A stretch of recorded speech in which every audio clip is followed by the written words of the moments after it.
Bonjour chers frères et sœurs en Christ, que la grâce, la paix et la miséricorde de notre Seigneur Jésus-Christ vous soient abondamment multipliées. Shalom et bienvenue dans cette nouvelle vidéo de 7 minutes de pain quotidien du 31 août 2025. Nous poursuivons notre lecture dans le livre de Actes des Apôtres chapitre 7 et nous allons lire aujourd'hui le verset 32. Par la grâce du Seigneur, nous voici encore arrivés à la fin du mois d'août 2025 et nous rendons grâce au Seigneur qui nous a soutenus jusqu'ici.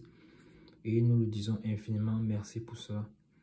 Donc, nous allons lire aujourd'hui le verset 32 et nous sommes toujours dans notre longue série de l'explication, ou bien des explications du frère Étienne qui se retrouve devant le Sanhédrin accusé par des personnes de façon injuste et à cause d'un cœur méchant, car ils ont été monnayés par des hommes pour venir soulever contre lui un faux témoignage, accusant de ce qu'il aurait dit que de ce qu'il aurait détourné le peuple des coutumes de Moïse et que Jésus-Christ a dit qu'il va détruire le temple. Or, ils ont déjà accusé le Messie, ils ont déjà crucifié même le Seigneur, vous voyez, mais ils sont en train d'accuser Étienne pour cela.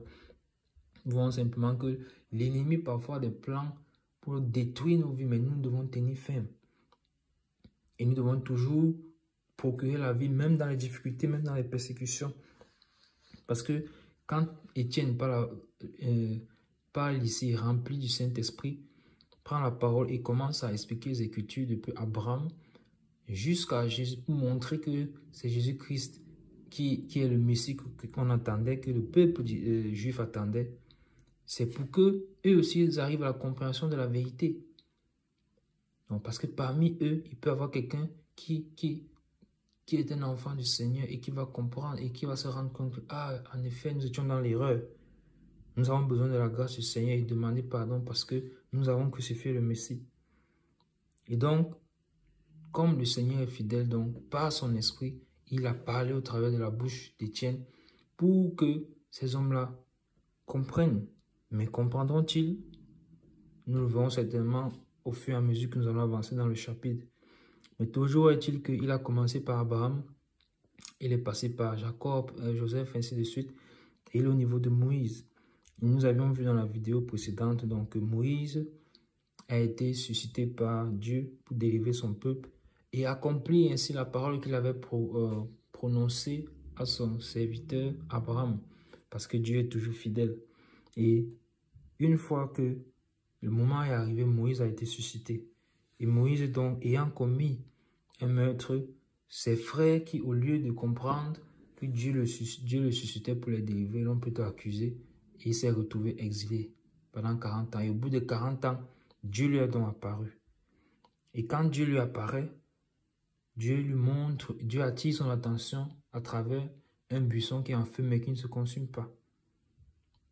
Et nous avons tiré notre enseignement que lorsque Dieu attire notre attention, nous devons être attentifs pour comprendre, voir. Et comme Moïse, nous devons nous approcher pour examiner.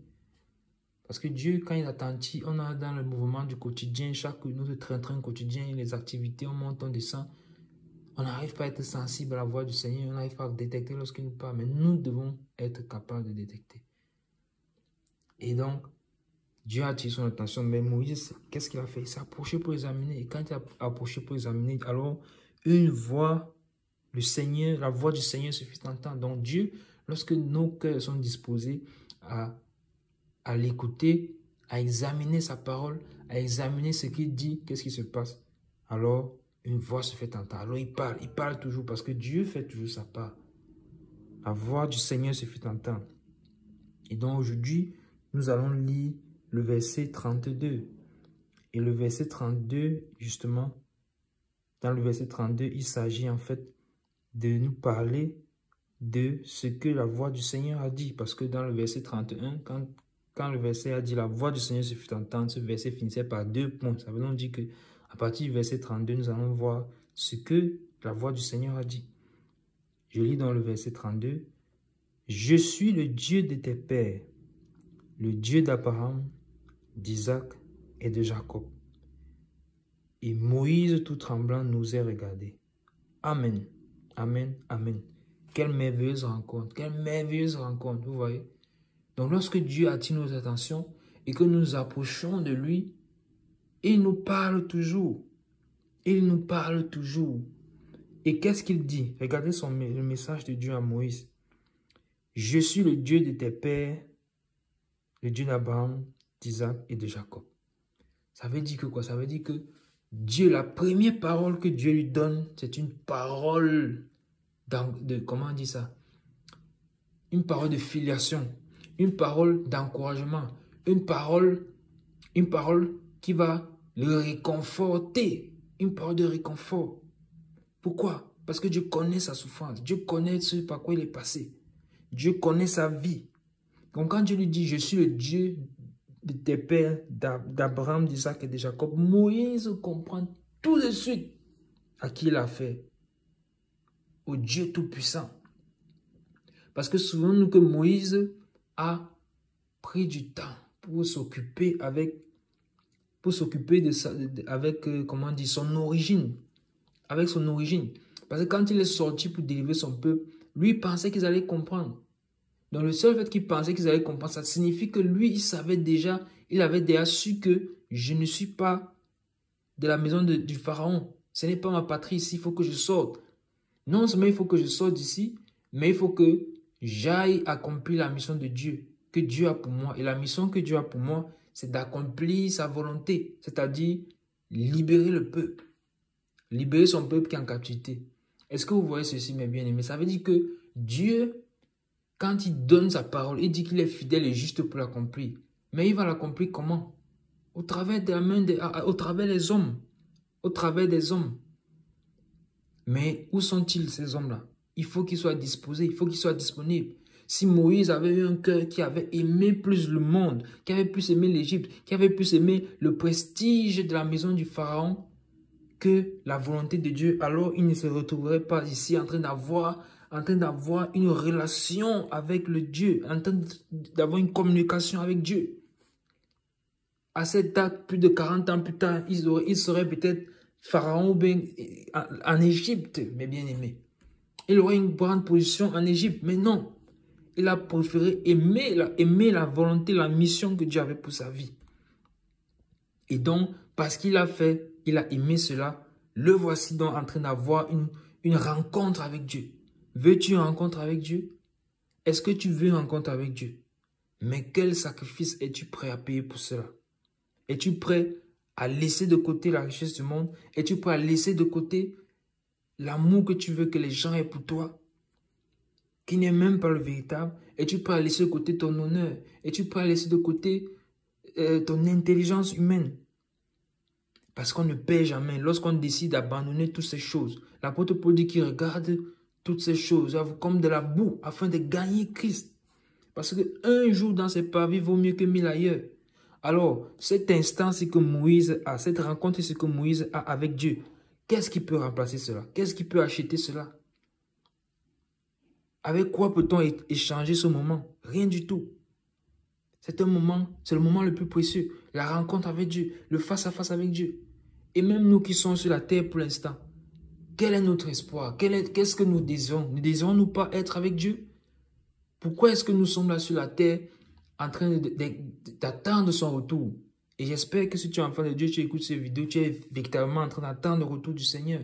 Et son retour, nous l'attendons en demeurant à lui, en demeurant dans la repentance, en demeurant dans la prière, dans les louanges, dans les cantiques, dans les psaumes et dans la sanctification. Donc, si nous sommes ici sur la terre en train d'attendre son retour, c'est pourquoi? C'est pour se retrouver devant lui. Alors, voici Moïse qui est sur la terre, mais qui a une rencontre avec Dieu. Vous voyez que cela, encore une fois, est prophétique pour nous. Avec quoi pouvons-nous échanger ce moment? Avec le travail? Le travail vaut-il mieux que la rencontre avec Dieu? Nos activités sportives valent-elles mieux que notre rencontre avec Dieu? Qu'une présence, une rencontre avec Dieu? Alors, mes bien-aimés, nous sommes exhortés en ce jour par le Saint-Esprit à revoir nos priorités. À revoir nos priorités. Qu'est-ce qui est plus important pour nous? Dieu ou bien le monde? À part Dieu déclare que nous ne pouvons pas suivre 2 maîtres à la fois. Nous allons finir par haïr un et aimer plus l'autre. Donc Dieu ici donne une parole de réconfort, d'encouragement à Moïse. Moïse comprend tout de suite. Et Dieu dit, je suis le Dieu de tes pères. Dieu aurait pu s'arrêter là, puisque Moïse connaît qui sont ses pères. Il sait. Il sait comment ils sont arrivés en Égypte. Il connaît déjà sa vie. En sortant de l'Égypte, il avait 40 ans. Il a encore fait 40 ans dans le désert avant que Dieu ne le rencontre. Donc il sait, il a 80 ans, il sait d'où il sort. Il sait qu'il est un enfant qui a été repêché sur le Nil. Il sait qu'il a grandi dans la maison du pharaon, mais il sait également que ce n'est pas sa patrie. Il sait qu'il a une mission qu'il doit accomplir. Il sait que c'est pas Joseph. C'est pas Joseph qui sont venus en Égypte. Car Dieu avait un plan. Il avait sa volonté qu'il devait accomplir pour sa gloire. Ayant déjà promis à Abraham que son peuple sera en captivité, mais il va les délivrer de là. Et c'est justement parce qu'il fuyait la famine qu'ils sont arrivés en Égypte. Il connaît tout ça. Il sait que Jacob est venu en Égypte. Il connaît que les Israélites sont dans le pays de Gosens en Égypte. Il sait cela. Il sait ça. Mais Dieu ne s'arrête pas simplement en disant, je suis le Dieu de tes pères. Il dit, le Dieu d'Abraham, il précise, le Dieu d'Abraham, le Dieu d'Isaac et le Dieu de Jacob. Amen. Pourquoi Dieu précise ceci? Dieu précise ça pour que Moïse sache que de la même manière que je suis le Dieu d'Abraham, le Dieu d'Isaac et le Dieu de Jacob, alors je suis ton Dieu. C'est-à-dire que je les connais. Il cite le nom pour montrer que je les connais personnellement et je connais la mission que j'avais pour leur vie. Et comme je t'apparais là, c'est parce que toi aussi, je te connais. C'est parce que toi aussi, je te connais avant que tu ne naisses du sein de ta mère. Je te connais. N'y a-t-il pas un verset dans la parole de Dieu qui le dit? Que je te connais avant le sein maternel. Je te connais. Donc Moïse est rassuré. C'est pourquoi je dis que c'est une parole rassurante. Moïse est rassuré. Donc c'est une manière pour Dieu de dire à Moïse, n'aie pas peur. N'aie pas peur. Je te connais. Je te connais. Et Moïse est rassuré. Et vous voyez que Dieu est le Dieu des vivants. Parce qu'il dit, Dieu n'est pas le Dieu des morts, hein, Dieu est le Dieu des vivants. Et cela nous montre que Abraham, Isaac et Jacob sont vivants. Parce que Dieu n'est pas le Dieu des morts, mais des vivants. Donc si Dieu dit, je suis le Dieu d'Abraham, d'Isaac et de Jacob, ça veut dire qu'ils sont vivants. Pourquoi? Parce qu'en Christ, on ne meurt pas. Alléluia. En Christ, on est vivant. Quand bien on meurt, on ne meurt pas. On est vivant. On est vivant en lui. Et c'est pourquoi si tu écoutes ces vidéos et tu n'as pas encore donné ta vie au Seigneur, dépêche-toi. Parce que même si tu vis, pendant que tu es sur la terre en train de vivre, tu es déjà mort. N'ayant pas donné ta vie au Seigneur, tu es comme mort.